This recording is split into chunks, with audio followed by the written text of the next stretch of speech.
Hello children, welcome to second part of lesson 3 social studies standard 5. 3 climatic zones are 3 heat zones. In this picture we can see 3 climatic zones are 3 heat zones. Yellow color, orange color shows us the torrid zone, green color shows us temperate zone, and purple color shows us the frigid zone. Let us come to the torrid zone.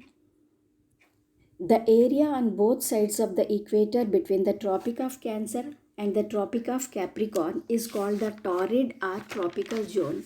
The word torrid means extremely hot. As it lies near the equator, this zone receives maximum heat.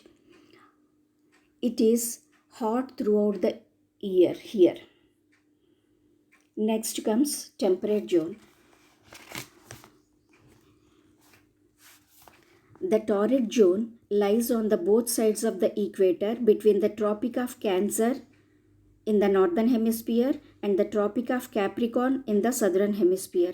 The word torrid means extremely hot. This zone receives maximum heat. The region is hot throughout the year. Then the second zone, the temperate zone. The areas that lie between the Tropic of Cancer and the Arctic Circle in the northern hemisphere and the Tropic of Capricorn and the Antarctic Circle in the southern hemisphere are called the temperate zones. This region has a mild climate, neither very hot nor very cold.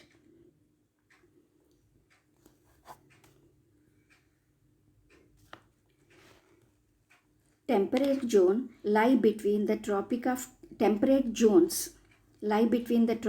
Cancer and the Arctic Circle in the northern hemisphere and the Tropic of Capricorn and the Antarctic Circle in the southern hemisphere.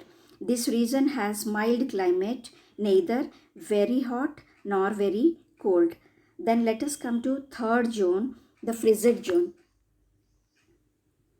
The areas between the Arctic Circle and the North Pole in the northern hemisphere and between Antarctic Circle and South Pole in the southern hemisphere receive very little heat from the sun. There are very cold and large parts are covered with snow throughout the year. They are called frigid zones. The areas between the Arctic Circle and the North Pole in the northern hemisphere and between the Antarctic Circle and South Pole in the southern hemisphere comes under frigid zone. They receive very little heat from the sun. They are very cold and covered with snow throughout the year. Children, did you know the North Pole and South Pole experience 6 months of day and 6 months of night? Norway is called the land of the midnight sun.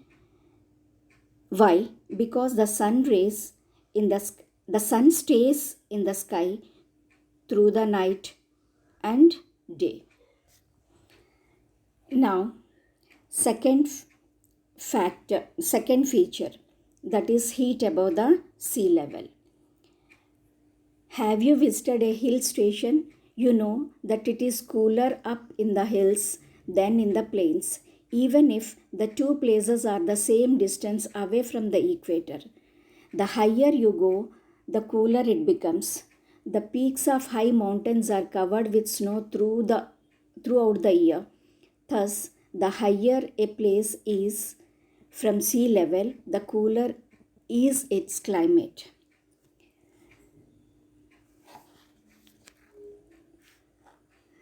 It is cooler up in the hills than in the plains.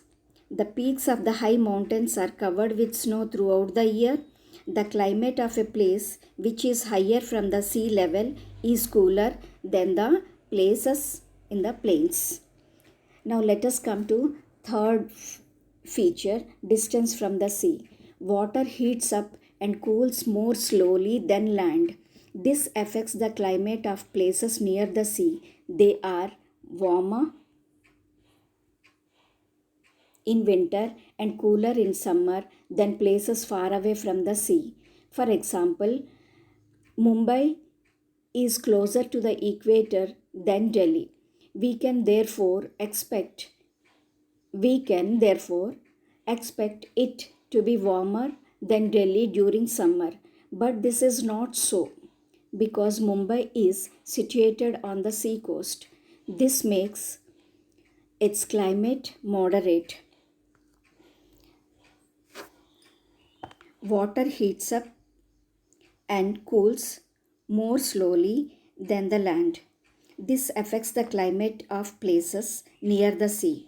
They are warmer in winter and cooler in summer.